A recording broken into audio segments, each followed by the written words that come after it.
Hello, listeners. This is Mark Sandino of the Experiences podcast. Did you know that the US and yarn industry is huge? It generates around $2.5 billion annually. Of course, this includes everything from yarn sales to knitting needles, patterns, and related accessories. But what is maybe not tracked is the amount of money and revenue that goes into businesses for yarn based experiences and things like the Midwest Fiber Festival. Today, I had the pleasure of speaking with Heather Swan, AKA the Yarn Queen, about her business, Yarncom. It was a delightful conversation. She talked about where she came from, some of the challenges, why she took the risk of going from a comfortable corporate career into being a yarn entrepreneur. We didn't actually use that word, but I just made that up just right then. But I think it's good. Yarn entrepreneur, that's going to stick. So sit back and enjoy this podcast conversation, and we'll see you on the other side. Welcome to the Experiences podcast. It is my pleasure to be hosting Heather Swan, the Yarn Queen. And you can see, as evidenced by her tiara, she is living up to the name. Heather, AKA the Yarn Queen, thank you for joining us today. Thank you, Mark, for having me. I'm very excited about the conversation and all the great stuff that you guys do to help us be able to serve our customers. Well, thank you very much. Today, we're going to talk about, we're going to try to get the human story behind your startup because it's a relatively new endeavor. Where did you come from? Why are you doing this? What is Yarncom all about? And am I saying that right? Is it Yarncom, or how do you refer to the business itself? Yeah, no, that you call it Yarncom is what it's called. I am going to take the tiara off. It is a little tight on my head. Whoop. But Oh, no, anyway, we don't want no headaches during the podcast. right, exactly. So, Yarncom came out of wanting to create a space for fiber artists to be able to build community. And so, yarn is the thing that ties us all together. Our tagline is community through creation. And we really try to encourage people to knit, crochet, weave, spin, felt, going down that fiber arts rabbit hole of creativity. But also being able to support one another in life's endeavors. So often we have people that come in and we ask, well, what got you started? And well, I mean, we've had people say, well, my counselor told me I needed to do this for my mental health, or it just helps me to Okay. really relax and to process things. And so we love being able to be that space for them. And then also you have your makers who just absolutely love to make things and make things for friends and for themselves. So that is where it Hmm. kind of came into birth.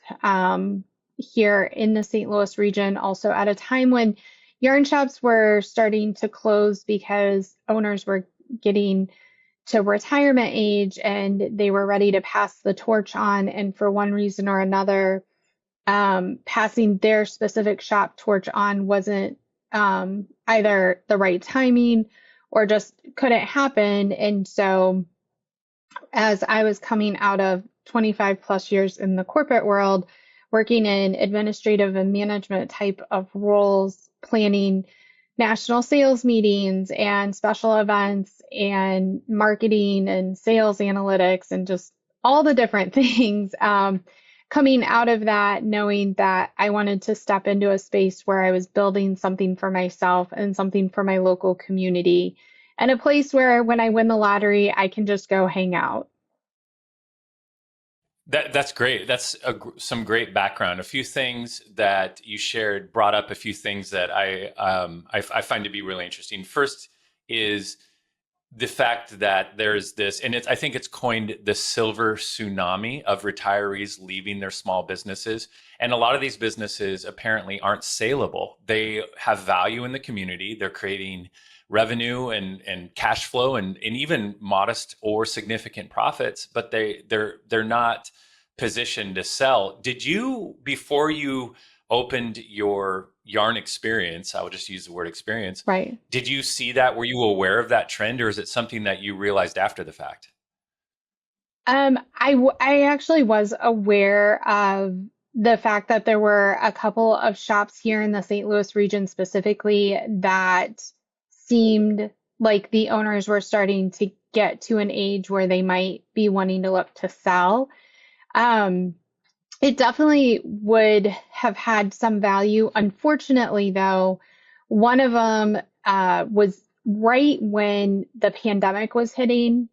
And I also, at that moment in time, was not in a place where I had joked about it with friends, like, oh, that would be fun to buy it. But I wasn't in a space where I was like, I'm ready to go do this thing. It was a year later that I had some health stuff that happened with my husband, and that's what accelerated me into it. But so the timing for me was off, but I knew that there was opportunities there, and I think that honestly, this is a conversation that I have with a lot of newer small business owners, especially someone like me who is establishing something in this, in a brick and mortar setting where people are physically walking into your space. I tell everyone I have an exit plan.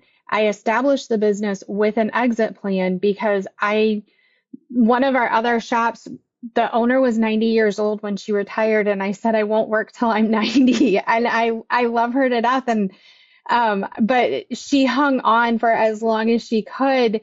Um, and I'm just like, oh my gosh, that is wild. And on a sidebar, some people were like, I can't believe she closed. And the thing was she was in a building where the owner was not going to renew the lease. So if someone had tried to buy her Oh man. business, it would have been a totally different location. They would have had to have moved. There would have been a lot of stuff to go along with that.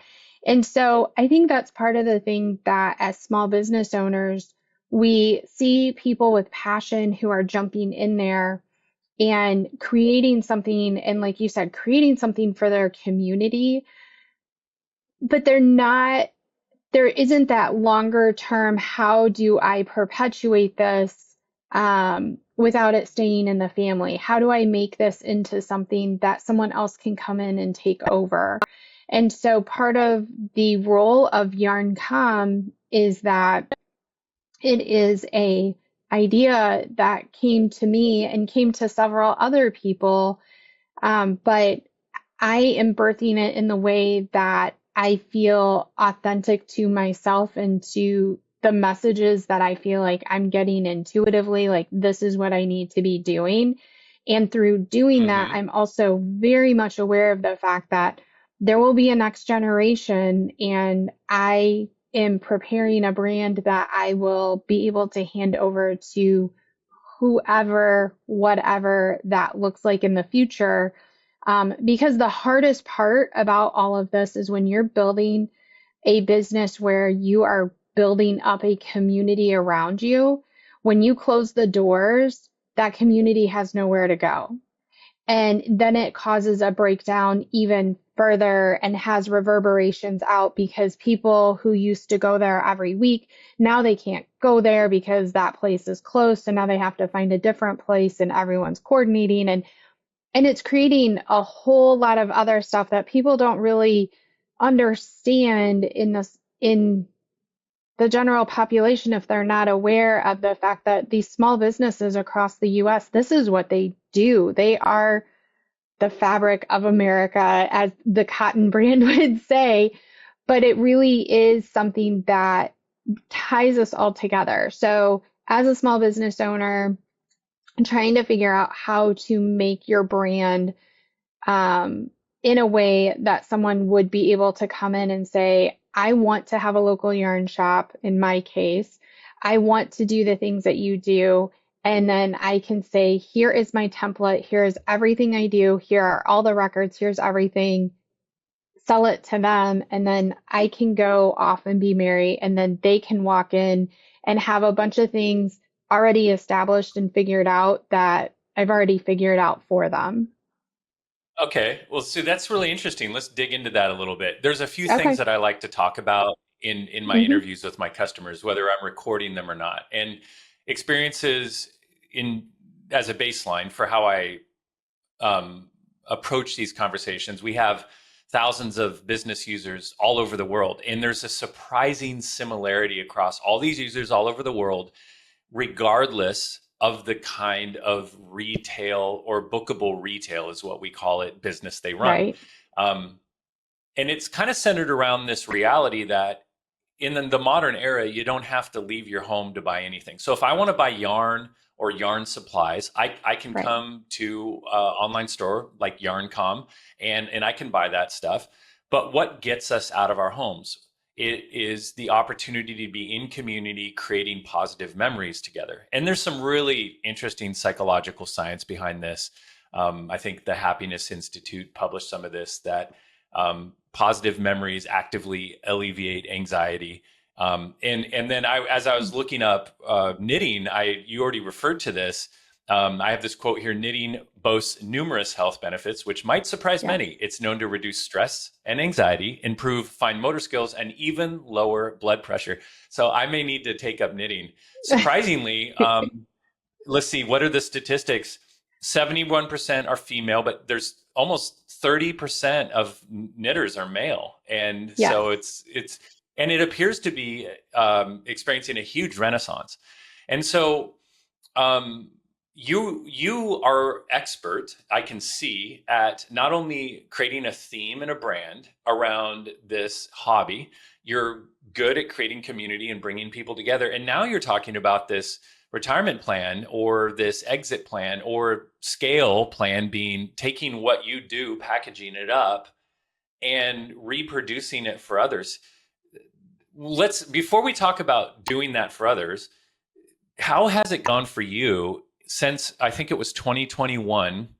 You mentioned your husband had an illness, and you that changed your career, and then partially as a response to that, you launched Yarncom. How has it gone? And by the way, don't skimp on the pain, because what I have found in my own life and in the life of people who listen to this kind of stuff, everybody loves a success story, but if we understand what it really took and the human aspect of it, it's even more Right. interesting. So Yeah. feel free to unpack that.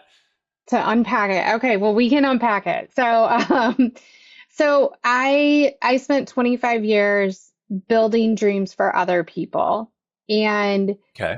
I had worked in a variety of different places throughout my tenure as an employee with others and stuff like that. And so I had taken a position with a startup company that it was it was a long established mom and pop brand that had gotten purchased by some people, and it was in pharmacy, and they were taking a whole new approach to compounding pharmacy, and they were literally on the they were in the wild wild west, and they were establishing rules, and they were negotiating contracts and in making really what I would say ethical and responsible choices for all parties involved, for the customers, for And the just to doctors, be for the clear, the a compounding pharmacy is a pharmacy that creates the formulations in the actual pharmacy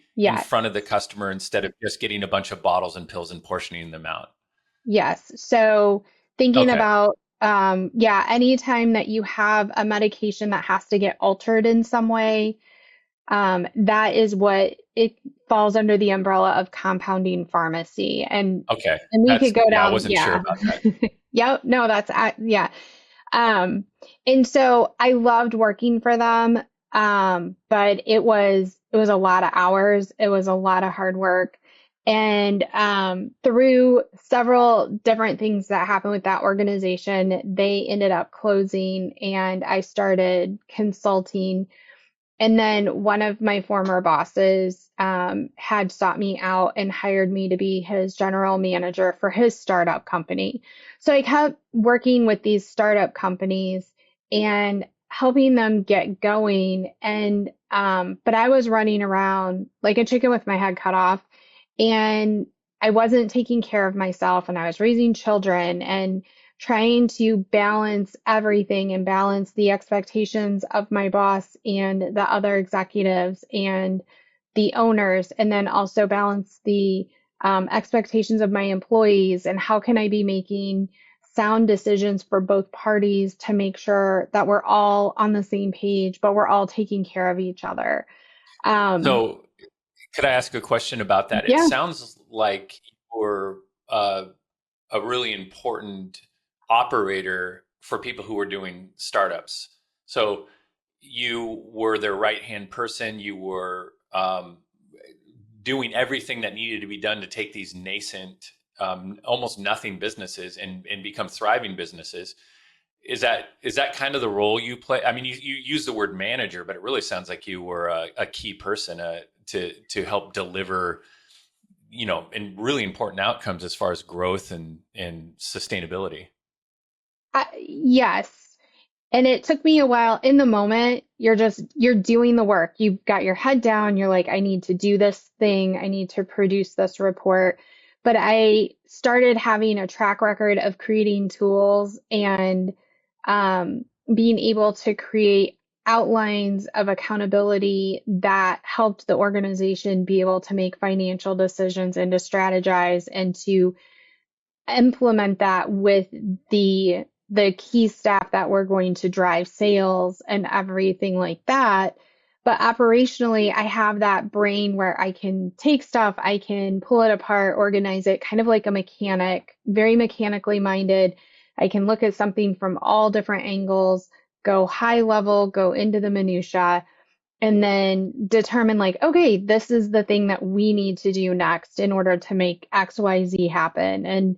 Um, and it, when you're in the moment, I was also not in the headspace to really recognize the value I was bringing to the table.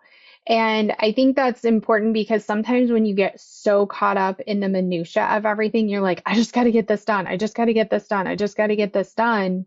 And you're so focused on the doing and the task management that taking that moment to step back and be like, wow, I made that happen, or because I was here at this moment at this time, I was able to influence this thing here, which made that go to the next level. And um, when I had started with the compounding pharmacy, at one point, I had someone tell me, Heather, you'll never have to interview for a job again. And I looked at them like, that's a weird thing to tell somebody. But when I reflect back now at what she was trying to tell me was, you have now connected yourself with so many people that Mm. if you want to do something, you just need to pick up the phone and you will be able to find the right fit for you. So I've been Let's dig extremely fortunate. into Yeah, let's dig into how you took that experience as this clutch startup person. And at one point you said, no more, I'm going to do a thing for me. hmm Did those relationships pay off? Were you able to leverage those, or did you say goodbye to all those connections and what you had already established?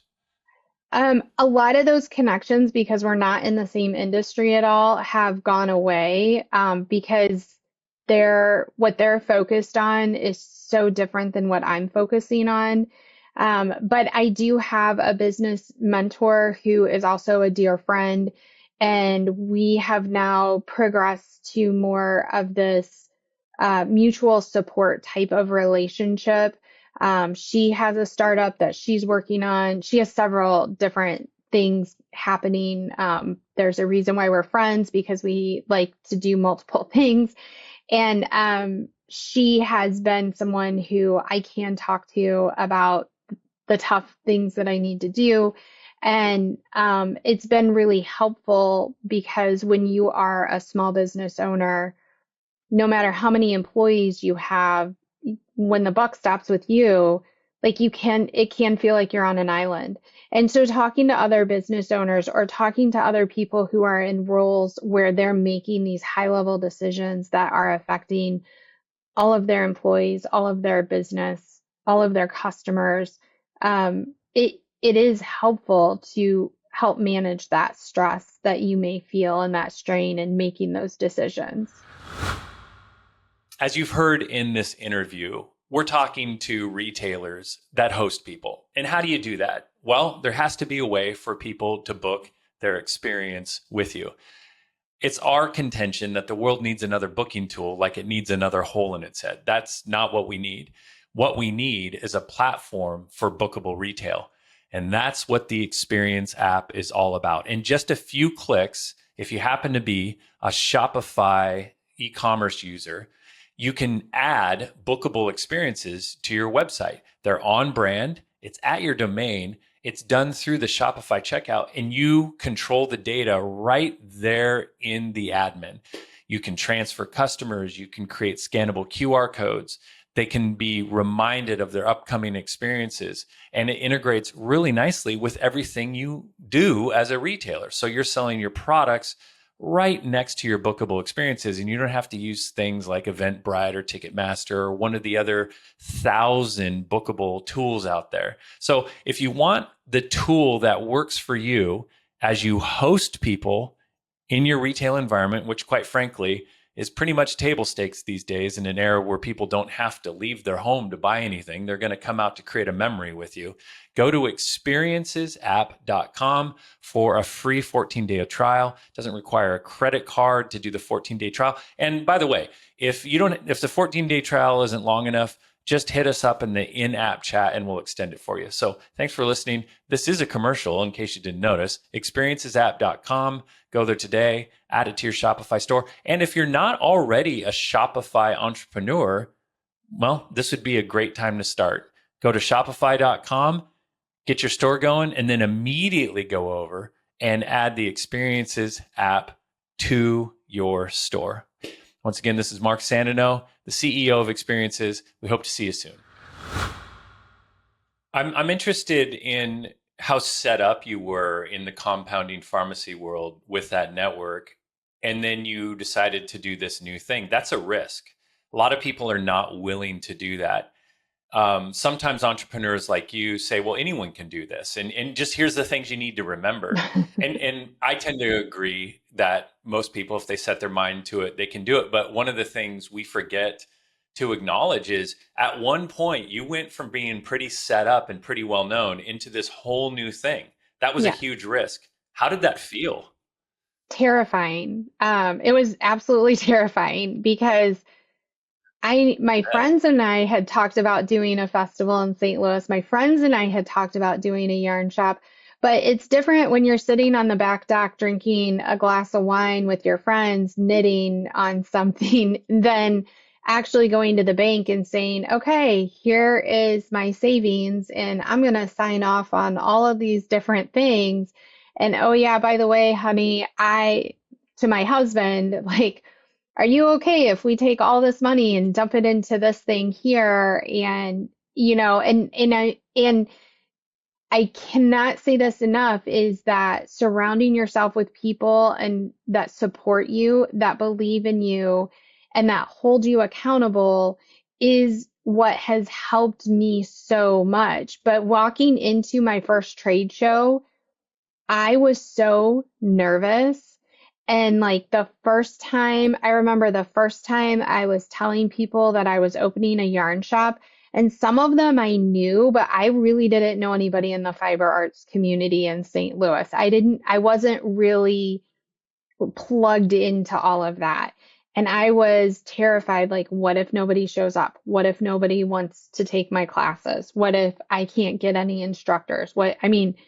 The what ifs, the imposter syndrome, whatever you want to call it, was very strong at times. And it still comes up periodically because I'm still really new in the industry. I've not been in the industry for 2.5 years technically.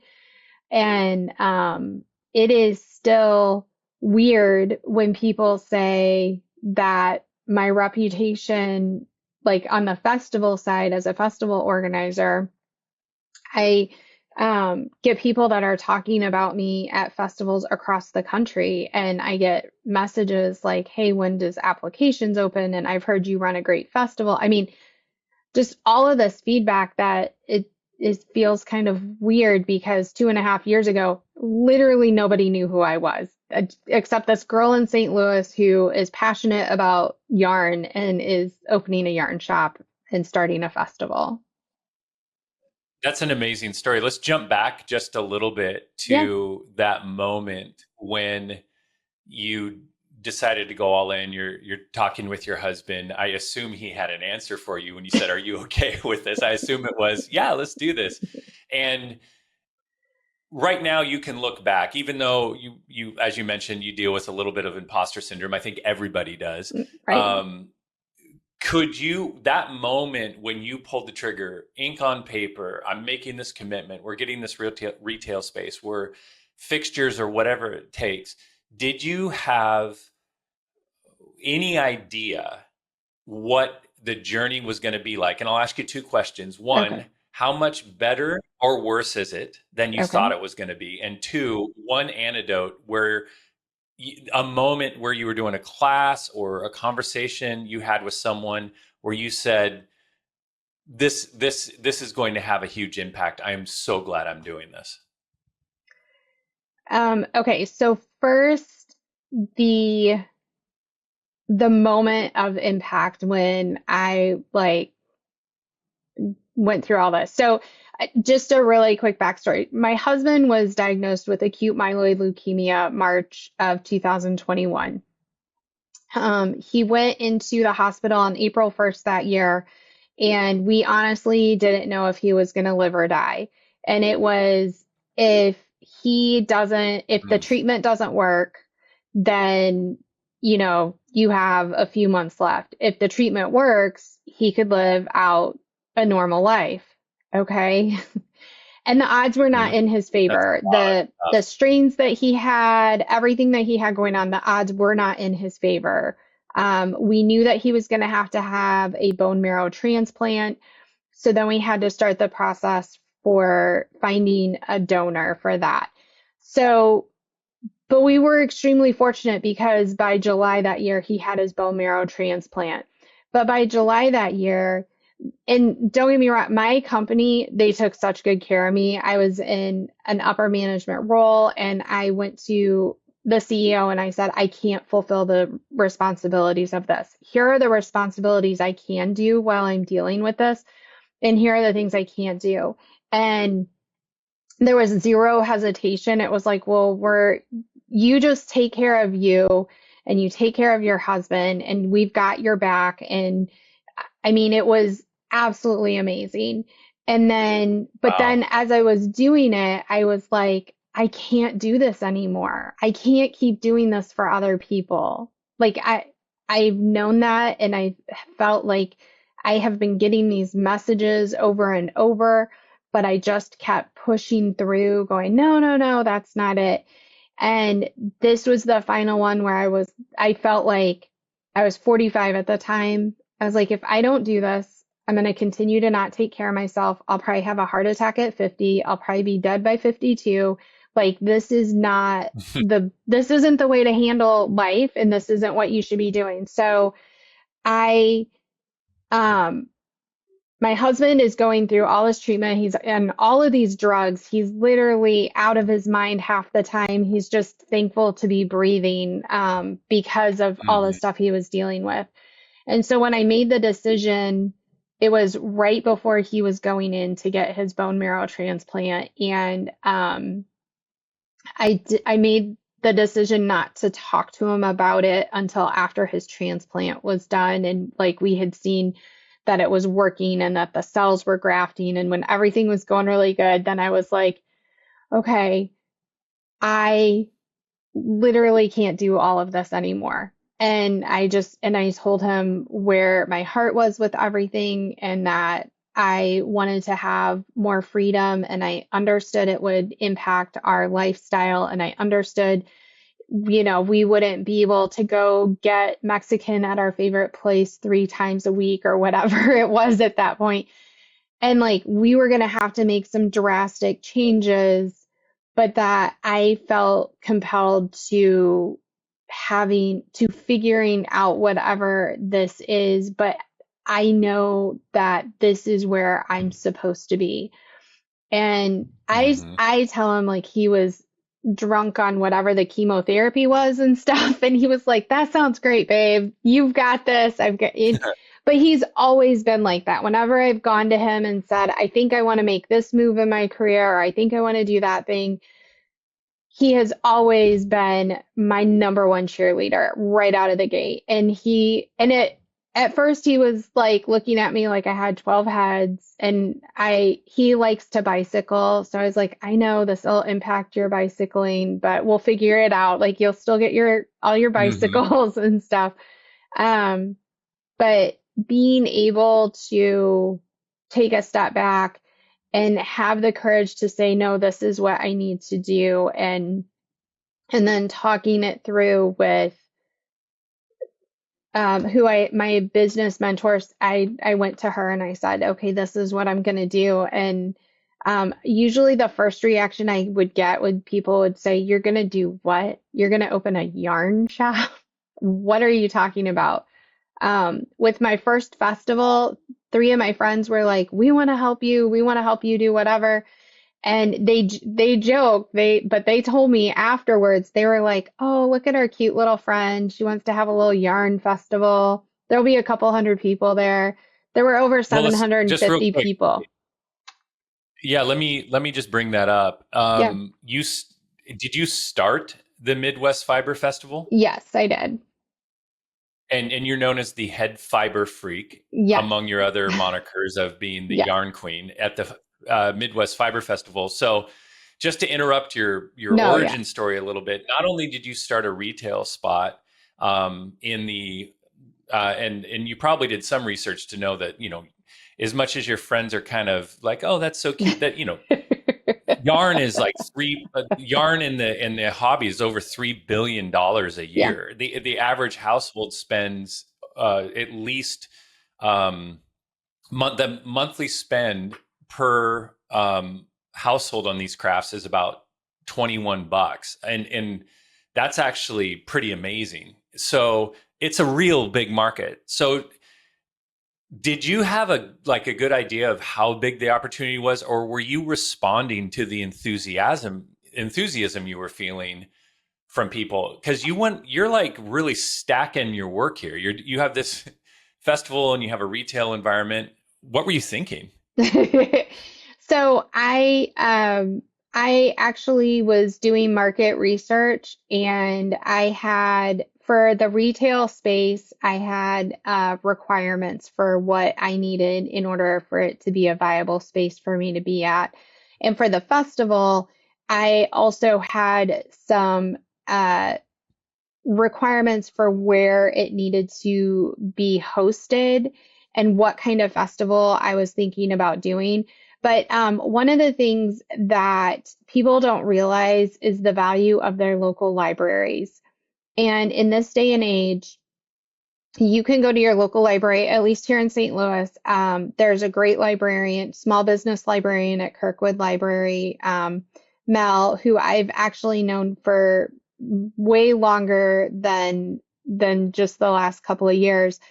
But your library has access to databases that are used for doing market Mhm. research. So if you're a market research Right. company, you're going to go out on these databases and stuff. You can do that for free. And you can go out and you can look at the average income of the average household incomes of an area by zip code, I mean, you can hone it in pretty tight. You can look at what interests do they have. Are there crafts and hobby? You can look at I mean, you can cut up that information in so many different ways, and you can do it for free. It just takes your time of doing the market research. So I did market research. Mel helped me identify the databases and kind of work through them, spent an hour on a Zoom call with her, and she was able to help me kind of get on my way. And then I did further research so then I could make sure that my target, which I had already kind of figured out where I wanted it to be, the region and stuff like that. But I still wanted the confirmation. And all of the research that I did confirmed that the locations I was looking at were viable locations for what I wanted. It had to have good parking, it had to have good lighting. People had to feel safe being able to walk in and out because I knew I wanted to have evening events. And I didn't Hmm. want them to feel like they were walking out somewhere where maybe they didn't feel safe or they couldn't see because the lights weren't on and stuff like that. And I also, in our region where we are in St. Louis, I call it a pass through location because we have a lot of people that live in St. Louis County and St. Charles County. And there are a couple of arteries that go in and out of the counties. So I wanted to be along one of those so that when people were traveling in and out for work or in and out for activities and they needed to make that quick stop because they needed something for their project, I would be on their way. Being someone who commuted to offices for so long and not having a yarn shop until it was 2018-19, like that I could actually stop in at and grab like the needles I needed or the yarn or the some tool or a crochet hook, whatever that was. Hmm. Those were all things that I felt like were really important to having the location in the right spot. And so market research, contact your library, and you can get lots of free stuff. It does take your time. You have to be willing to commit to having some time set aside for that. Yeah, that's fantastic. I'm looking at MidwestFiberFest.com. Obviously, I have your site up, Hmm. Yarncom STL for Yarncon St. Yeah. Louis. Um, there's a convergence, right? It's all about community, both places. The Fiber Festival looks like it just ended. It was in April. April. How many people showed up this year to the Fiber Festival? We had over 1,800 people come through the doors. Wow. Could you have imagined that when you envisioned doing this? Actually, yes. St. Louis didn't have a festival like this. St. Louis has a Okay. rich history of festivals, but not one dedicated only to the fiber arts. And I knew that I would be able to see it grow. I am not I keep saying this. I'm like, when I started all of this, when you're talking about the human side of it, because we talk about anxiety and like when you're starting something up and you're jumping in and you're like, I don't know what's going to happen and nobody knows me and are they going to want to come to my shop? Are they going to want to be at this festival? Can I get vendors here? Can I get instructors? Um, I kept telling myself, here in Missouri, people call them float trips. Other areas of the country, they might call them something different, but it's where you either have an inner tube or a kayak or a canoe, and you get on a river and you float down the river for the day. And I Yeah. kept telling myself, I'm on a float trip. I'm on the inner tube. I need to stop trying to hang on to everything on the sides of the river, and I need to let the river take me to where it's going. So for the festival, it is daunting to think of it to continue to grow. But when I first started it, I was like, I know I can grow this to about 2 to 3,000 people.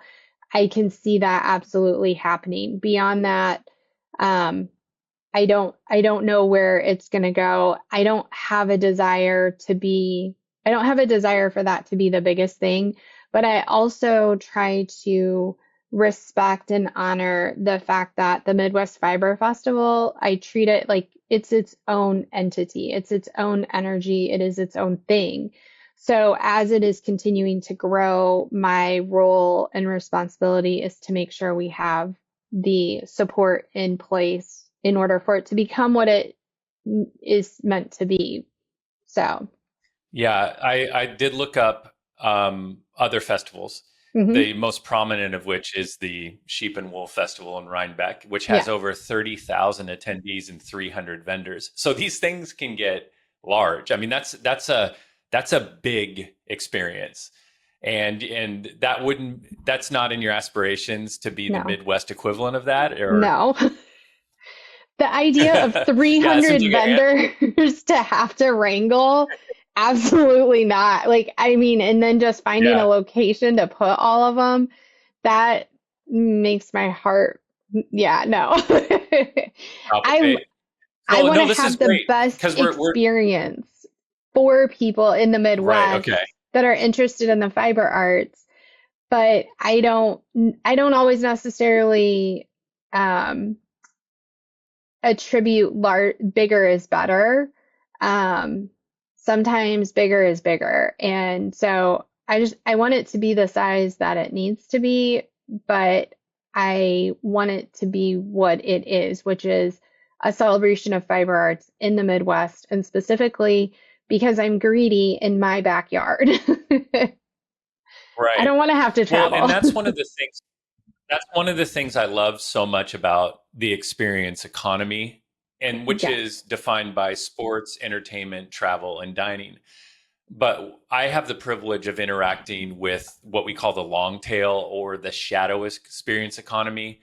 In and it's the experience economy is really people saying, I care more about experiences than I care about the stuff that's involved in the experiences. And so what we see a lot of is experiences like yours, candle making workshops, cooking schools, cooking classes, sitting right next to the consumption of goods, sometimes just retail goods. I can come in, I can buy some supplies, or I can just consume something. But a lot of these, you'll never hear of these businesses. right, Their owners and the community, the owners are thriving financially because people pay a premium for memory creation. I think one of the greatest examples of that is candle making workshops. They're incredibly low tech, and you can get a candle almost for free shipped to you the same day. I mean, they're so cheap, but people pay a premium to go and craft this thing. How much? So just kind of going from where your guardrails are for your aspirations, just because you don't want to have a big fiber festival doesn't mean your aspirations aren't huge.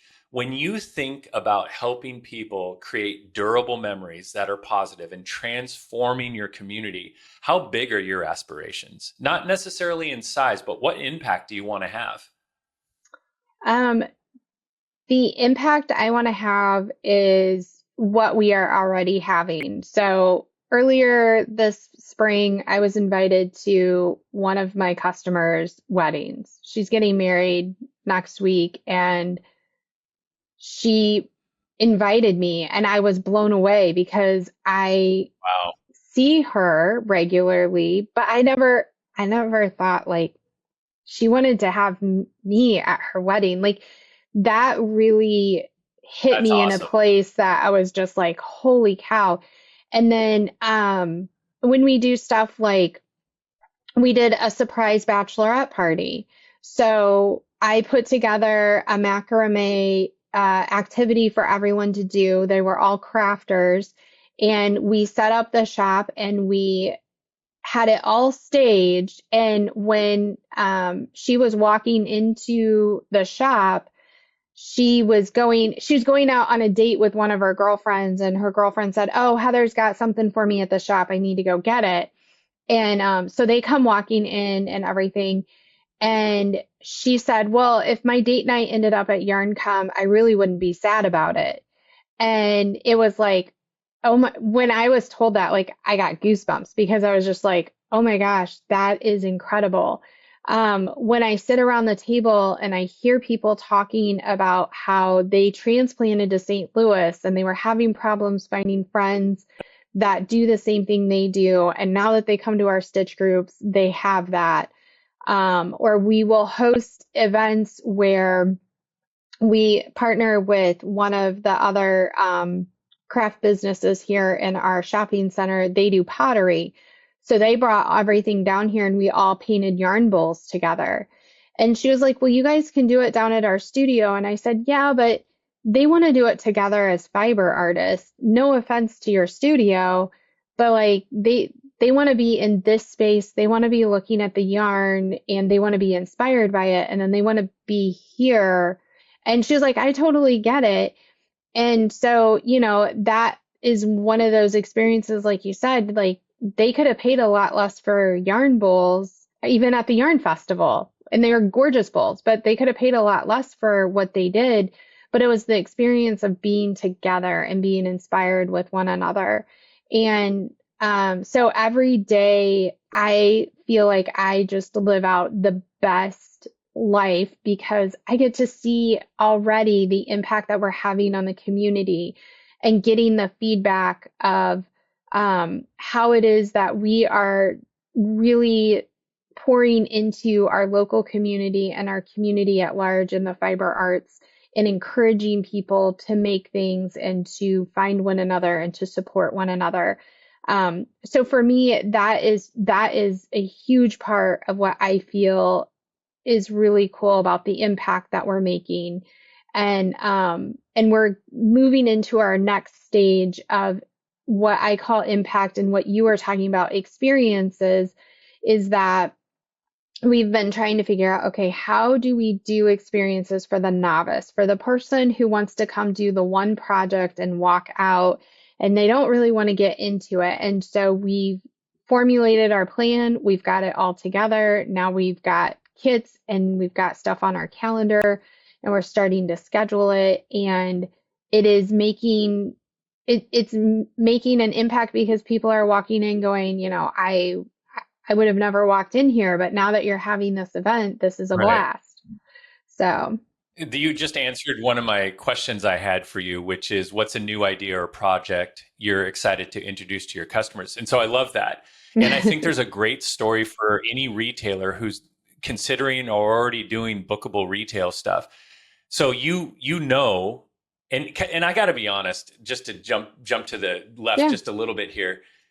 Yarn people sometimes seem crazy and insane. They are they are. so passionate Yes, like we love they'll it. do it anyway. They will. They will be in the strangest places knitting, and you're just like, what the? Oh, but and so appealing to that person and just being a resource in the community. On one hand, it's low hanging fruit, but as a retailer or a small business owner entrepreneur, you're saying, well, wait a second. How can I take what's so great about this, leverage the reality that people are simply looking for things to do outside their home, but make this whole craft super accessible. I've got to be honest, in my research on yarn, and because we have a lot of workshops, we have a number of yarn customers who are going to listen Right. to this as well. And I've looked at them, I'm like, I want to understand this a little bit. And then I'm looking at some of these sites where the patterns are and what people are wearing. It's like, it would actually be really cool to be able to make things out of yarn. It seems really cool. So I'm kind of monologuing here, but the question I have for you is, who that core fanatic customer is, and you're lowering the bar to make it super accessible to brand new people.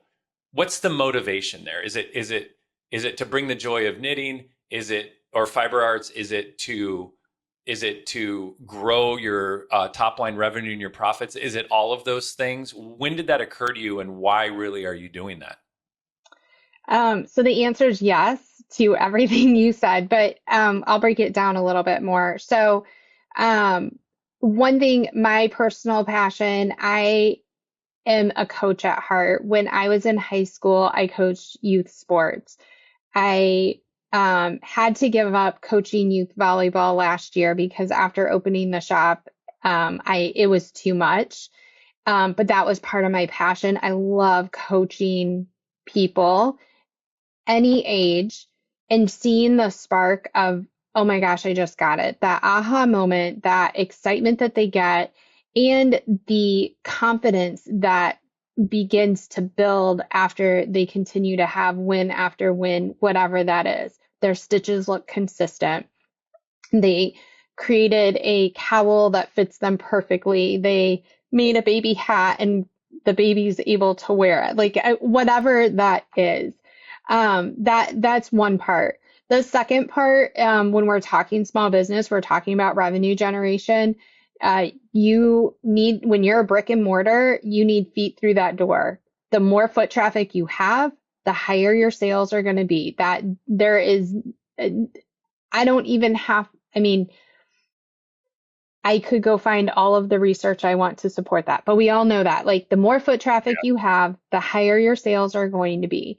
So what you need to do is put something in front of them to make it accessible. We have beginning crochet and knitting classes. We limit it to 6 people because when you're teaching a beginner, it takes a lot of attention from the instructor at certain points in that class. And we don't want to throw 10 people in a room and only have 3 of them have a really great experience. So we limit it to 6 people, but we keep selling out. And so we add extra dates into, we have our once a month classes that are scheduled. And then if we start getting too far booked out with them, then what we'll do is we will update, like we have like what we call our backup dates. And so then we'll throw another class in there because people want to learn. And when I cannot stress enough, like the advanced classes are great. And yes, you make money and yes, it generates it. But the advanced classes, you can't run those every month. You can't run the same intro to brioche every single month. You're not going to fill it. But you can do it for beginning Right. classes if you're in a large metro area like where we are. And by creating those beginning Mm, makers, you are now creating a new customer. Because if they have a good mm, experience in your shop, they're going to tell other people about their experience. They're going to continue to come in, and then they're going to start to take those next step classes. And so to me, it's all about building up that continual revenue. So I'm planting the seed for someone today and then watching it continue to grow over the course of the next 12 months. And we offer not just like that beginning class, but then we have other classes that support those beginning makers. And when people take those classes, they end up walking out blown away. Even my makers who have been making forever, they're like, well, I'm just going to take this class because I got to see what the heck she's talking about. And they walk away and they're like, oh my God, Heather, like that was so helpful. And I'll look at them like, you've been doing this for 20 years. How was that helpful to you? Like, how did you? But I mean, that is the thing, is that providing that continual step that continually brings them in your door. And then guess what? They're going to keep buying from you. They're going to keep yeah. they're Hmm. going to look to you for that. In fact, this week on Wednesday, I had one of our regular stitchers. I was teasing them. One of them said she's going on vacation, and another one said, "Oh, have you checked out all the yarn shops?" And I was walking by and I said, "You're going to cheat on me? Are you kidding me?" And was teasing. But one of the other ones was like, "Well, I pretty much exclusively only shop from you anymore, Heather." And I was like, "That's so sweet." Like, but I mean, she travels and she goes to festivals and she does lots of things. And so that to me was very impactful in my heart, because I was like, she values this community so much. She's going to do whatever she can to make that investment. So Yeah, I it's think a there's a couple mutual. things that you're doing I'd like to point out to our listeners here. One is you the angle the hedge you have, or the moat you've created, is this incredible sense of community where your customers are actually saying things like that. Hmm. If you have a competitor, or any business has a competitor, and they're just kind of setting out stuff to buy and hanging things on the wall, and maybe there's no theater, because you do, there's a degree of theater at Yarncom, the yarn queen, your cool glasses, the tiara, the whole thing. Yes. Well, I mean, it's a prince. Yes. It's, I don't know if you research this, but it helps people form positive memories around the thing you offer. It's a key principle of the experience economy, and it's outlined by Joseph Pines and Gilmore, who wrote the book The Experience Economy. Staging, theater, it creates better, durable memories.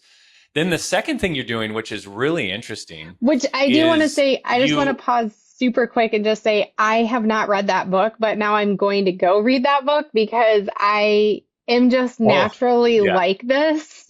And so I want to see what that research says. Anyway, I find that fascinating, yeah. but not It's surprising. it's it's basically the Bible of people who are into offering experiences. And it was written 20 years ago, and it's as real and more, it's more relevant today than it was what was then. Yeah. Um, the the other thing that you're doing that I think is really interesting for anyone listening is you're saying, yes, here are my customers, but I need a lower cost, lower lift, lower friction way to introduce more Hmm. people to the value of X, Y, and Z, the thing I do. And you have foresight and vision for how you can unpack and develop that customer. Maybe that intro to knitting class is lower cost and it's non-threatening and maybe it's not a big revenue generator for you, but you know that lifetime value of that customer is going to be many multiples. And because of how you create community, Hmm. bring their customers in, or they're going to bring in more customers. They're going to bring their friends in. Yes, It's absolutely. amazing. It is Okay, amazing. It's very cool. we're running out of time. I have Yeah. so many questions, but instead, what I'm going to do this. I'm going to ask you one of a question. I'm going to ask.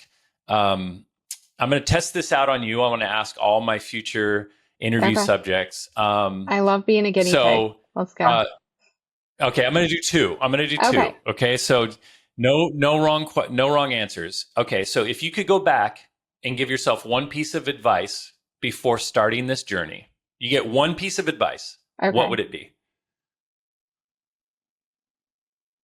Hire the virtual I need assistant. interesting. Okay, Hmm. short reason why that's good advice. Um, because the money that you're gonna put out for that VA is way less expensive than you doing all of that legwork up front. Okay, So, so even if it's a spending, stretch financially.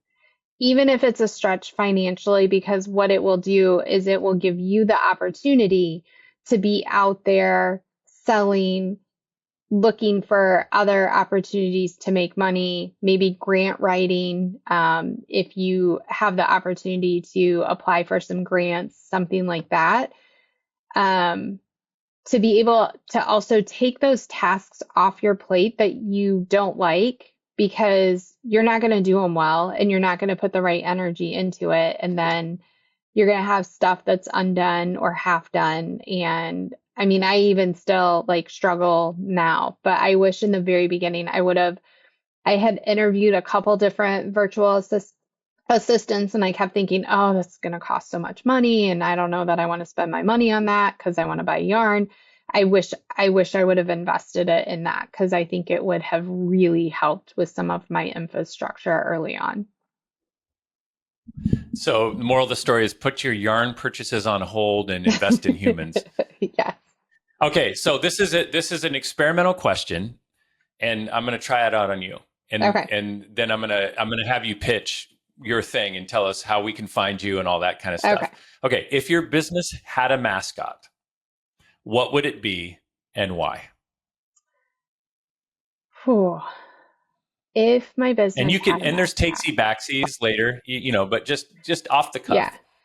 I mean, off the cuff, we do have a mascot. His name's Yuli, and he is a little stuffed animal sheep, Oh, you that and everything like that. And that's what I was thinking. I was like, I think I would still want it to be Yuli because he's super cute and he's personable and he has Surrey fur for his fur on him, so it's super soft and silky, and everybody wants to just hold him and hug him. And I feel like a lot of times that's the feedback that we get about people when they come here and how they feel about this as their yarn home and stuff like that is that they know that they can be loved on and paid attention to when they need it, and they know that they can come and share their expertise or they can find the experts to help them move along onto whatever projects they're working on. So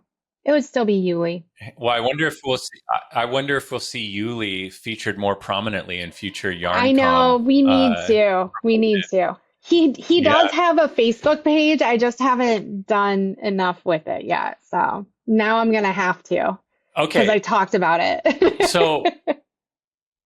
yeah, no. So, um, to end things off here, tell us where we can find you, what you want people checking out. Just totally promote your thing. Okay. Anything.